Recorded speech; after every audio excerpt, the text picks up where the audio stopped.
Congress party के नेता कन्हैया कुमार अपनी पलायन रोको नौकरी दो यात्रा के तहत दरभंगा पहुंचे। इस दौरान उन्होंने एक प्रेस कॉन्फ्रेंस की जिसमें उन्होंने राज्य और केंद्र सरकार की नीतियों पर सवाल उठाए और स्थानीय लोगों की समस्याओं को सुना।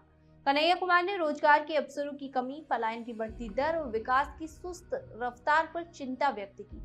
उनके साथ जाले विधानसभा से युवा नेता मोहम्मद नौशाद भी मौजूद थे, जिन्होंने कन्हैया कुमार के इस अभियान को समर्थन दिया और स्थानीय समस्याओं के समाधान के लिए सरकार से ठोस कदम उठाने की मांग की है। आपका काम करेंगे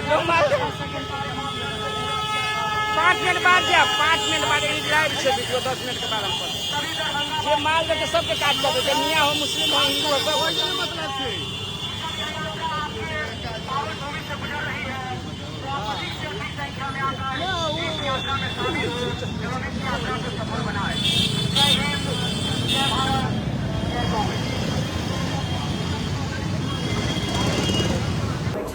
अगर गलत हो तो आप करेक्ट कर दीजिएगा। 2005 में नीतीश जी जो है मुख्यमंत्री बन गए, 2000 तो 20 साल हो गया। कौन सी पिछली सरकार? पिछली सरकार अगर आप कह रहे हैं तो आप हमको बता दीजिए कि नेहरू जी के जमाने के बाद कितनी फैक्ट्रियां बिहार में खुली हैं। याद कीजिए, जूट मिल खुला था, कल हम समस्तीपुर में तमाम जगह चीनी मिल खुला था। अभी भी चनपटिया का चीनी मिल बंद है, मोतिहारी का चीनी मिल बंद है और पूरे इलाके में दोनों यूनिवर्सिटी जो है, दोनों ने 3 यूनिवर्सिटी घूम करके आ गए।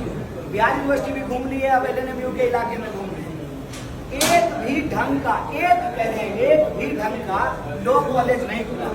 तो यूनिवर्सिटी खोला हुआ कांग्रेस का, फैक्ट्री खोला हुआ कांग्रेस का, बांध बनाया हुआ कांग्रेस का, पुल बनाया हुआ कांग्रेस का। और कांग्रेस का बनाया हुआ पुल आज भी चल रहा है। मैं बेगूसराय से आता हूँ, सिमरिया घाट के बगल में हमारा जो है गाँव है और आप जो है दरभंगा मधुबनी के लोग कल्पास का मेला करने वहाँ जाते हैं, 1 महीना रहते हैं। अभी भी देखिए राजेंद्र पुल खड़ा है। आज जो पुल बन रहा है वो तो गिर रहा है। तो हमारी जो कांग्रेस की अगर बात कीजिएगा, लोग क्या है ना, देखिए सर, कांग्रेस में एक उदारवादी पार्टी है। कांग्रेस से आप सवाल पूछेगा तो आपको जेल में नहीं बंद रह सकता। तो लोगों को जो मन आता है वो जरूर बात कहते हैं, लेकिन आप हमको बता तो दीजिए, जब से कांग्रेस सरकार में नहीं है, फुल फ्लेजेड कांग्रेस की सरकार लास्ट कब थी? 89 में थी। उसके बाद से कितनी फैक्ट्रियां बिहार में खुली है बताइए। मेरे यहाँ एक पेप्सी का फैक्ट्री खुला है, कोई स्थानीय लोगों को रोजगार नहीं मिल रहा है और खाली पानी का दोहन हो रहा है, बिजली का दोहन हो रहा है। इनके लोग सवाल पूछ रहे हैं, हम लोग सवाल का जवाब देंगे नहीं। हमको बताइए कि पिछले 20 साल में कितनी फैक्ट्री खुली है, कितना यूनिवर्सिटी खुला है, कितना अस्पताल खुला है। लास्ट जो एम्स खुला है वो भी यूपीए का अप्रूव किया हुआ है। तो आप हमको बता दीजिए कौन सी पिछली सरकार? हम अपनी जिम्मेवारी लेने के लिए तैयार हैं और अगर हमसे गलती हुई है तो मीडिया के सामने हाथ जोड़ करके माफी मांगने को भी तैयार है। लेकिन जो है कौन सौतली पुतौ कोना नहीं खेलेंगे। जो सच्चाई है वो सच्चाई है। किसी भी चाय की दुकान पे जाते आइए और हम कहते हैं किसी भी विचारधारा के व्यक्ति से बात कीजिए, किसी भी दल के व्यक्ति से बात कीजिए, हर कोई स्वीकार करेगा कि पलायन एक बहुत बड़ा सवाल है।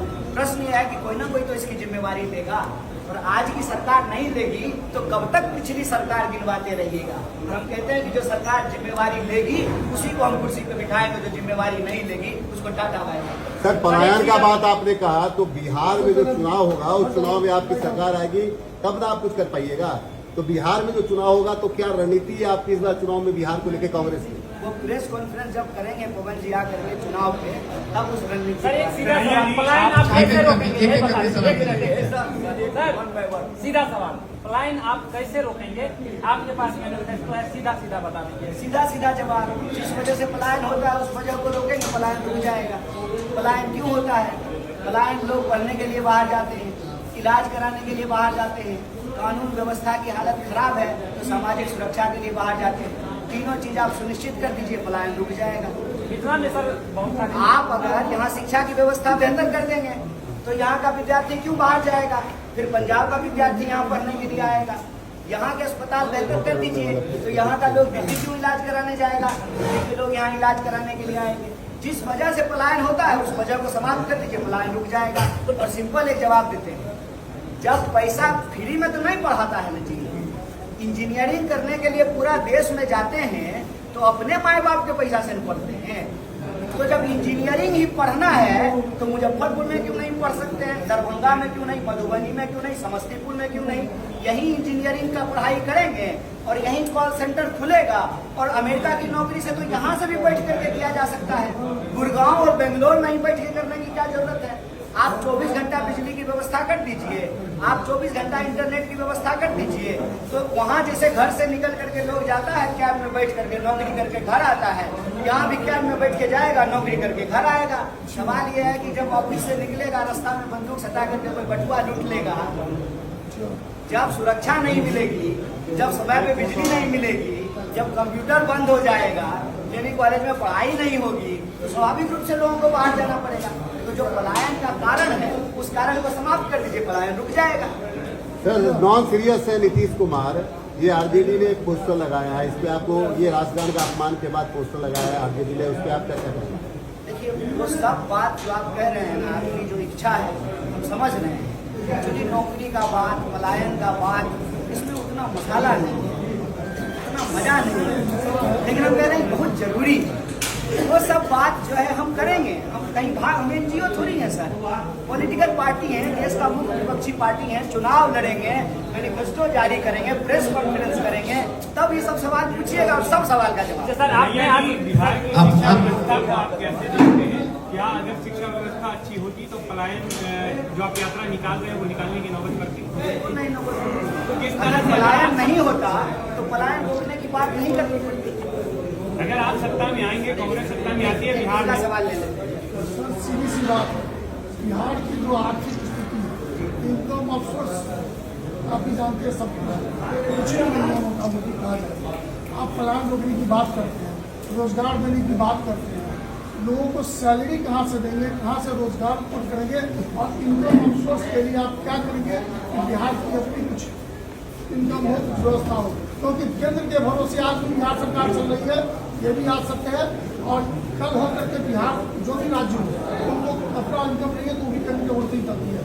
और आपका केंद्र में क्या है और बिहार में क्या है, क्योंकि आप 2025 को चुनाव के लिए जा रहे हैं, कैसे आप देखिए सबसे पहली बात तो ये कहना कि बिहार में इनकम के सोर्स नहीं है, गलत है। अगर इनकम का सोर्स नहीं होता तो पटना में ताज होटल नहीं खुलता। हमारे आपके लिए तो ताज होटल नहीं खुला है, जो लोग पैसा कमा लिए उन्हीं के लिए ताज होटल खुला है। और अभी हम आ रहे थे रास्ते में सर, समस्तीपुर से दरभंगा की तरफ, तो बड़ा बड़ा स्कूल खुला हुआ था, जीडी गोयनका और तमाम, तो उसमें जिसके पास पैसा है उसी का बाल बच्चा पढ़ रहा है। तो ऐसा नहीं है कि एक क्लास के पास पैसा नहीं है, पैसा है और वो पैसा यही कमा रहे हैं। यही यहाँ आप जो है किसी भी डिपार्टमेंट में चले जाइए, कोई डिपार्टमेंट बिना कमीशन का तो चल नहीं रहा है, तो कमीशन वो खा कहाँ से रहे हैं? इसका मतलब सरकार के खजाने से पैसा खर्च हो रहा है। पैसा नहीं है तो एमएलए को सैलरी कहाँ से आ रहा है?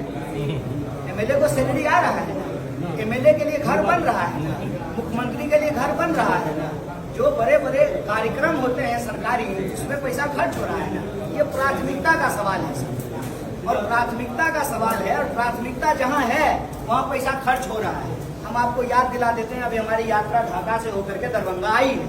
ढाका में भारतमाला प्रोजेक्ट बन रहा है। भारतमाला प्रोजेक्ट क्यों बन रहा है, किसके लिए बन रहा है? बिहार में जब कुछ है ही नहीं तो रोड क्यों बन रहा है? बिहार में है, बिहार में वो है जिसके लिए दुनिया तरसने वाली है। बिहार में है पानी, और पानी याद कीजिएगा मेरा यह बात, ये प्रेस कॉन्फ्रेंस याद कीजिएगा, आज बोल रहे हैं, पानी पेट्रोल से भी ज्यादा कीमती होना है, क्योंकि पेट्रोल पीने से प्यास नहीं बुझती है। पानी की जरूरत सबको है। दुनिया में जिस तरह से पानी खत्म हो रहा है, दुनिया भर के पूंजीपतियों और कारोबारियों की नजर बिहार की पानी पर है। और जब इंडस्ट्रियलाइजेशन होना था तब इंडस्ट्रियलाइजेशन नहीं हुआ है, और जब इंडस्ट्री अब ऑटोमेटिक हो गया है, जहां लोकल लोगों को रोजगार नहीं मिलेगा, तब ये जो है छोटा छोटा यूनिट लेकर के आ रहे हैं ताकि यहाँ के पानी का दोहन किया जा सके। ये जो बड़ी बड़ी सड़कें बन रही हैं हमारे आसपास, हमारे पास तो इनकम ही नहीं है, तो सड़क बना रहे हैं किसके लिए? सड़क बना रहे हैं यहाँ का संसाधन लूट के लेके जाने के लिए। आपको क्या लगता है, मखाना पे भाषण लगा दे करके गए हैं प्रधानमंत्री मस्का मार करके? अभी आपने जो है नाम लिया, जम जम चरण पड़े, एक बड़ा मशहूर किताब है बुद्ध के बारे में,